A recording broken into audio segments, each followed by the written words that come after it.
Bwana Yesu asifiwe. Amen. Hapa tumekuja maombi na hii mlima kama ninavyojua ina mapepo and in my spirit naweza nusia harufu ya mapepo hapa. So kama una imani hafifu, you are not ready to pray, tafadhali rudi nyumbani. Sisi wenye ambao tuna imani tunamaanisha maombi, tuombe. Amen. Amen. Tunapata wimbo kutoka Brother Lord.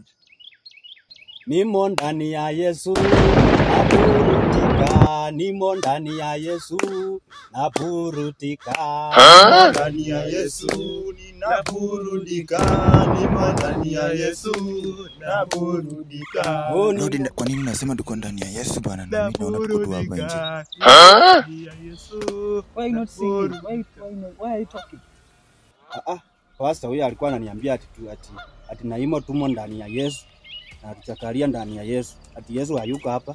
Ya tuchakaa ndani ya Yesu. Ati sifai kuimba hiyo wimbo. Hivyo ndivyo ananiambia tu basi.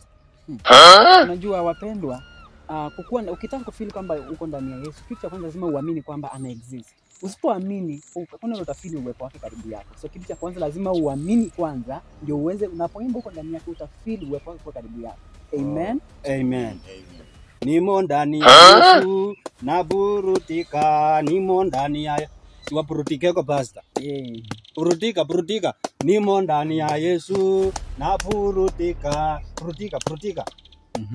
Naburudika. Nimo ndani ya Yesu naburudika. Nimo ndani ya Yesu naburudika.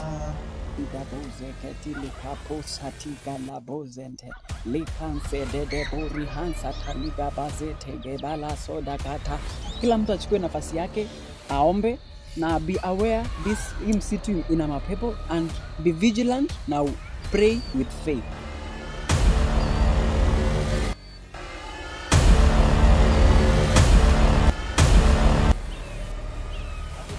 Sitaki mapepo kwa jina la Yesu. Nakataza. Baba, nakabidhi bibi yangu mikononi mwako Baba. Ndio huyu. Toke katika jina la Yesu. Pastor! Pastor! Una nguvu katika toka katika Nakupiga teke. Shetani nakupiga teke. Shetani nakupiga teke.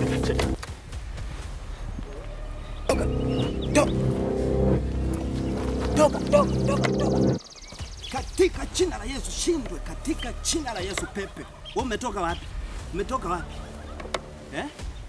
Umetoka wapi? Nakuuliza wewe, umetoka wapi? Kwenu ni wapi? Toka katika jina la Yesu. Muangalie uso katika jina la Yesu. Shindwa wewe. Shame on you. Toka katika jina la Yesu. Hata unahifika, toka hapa katika jina la Yesu.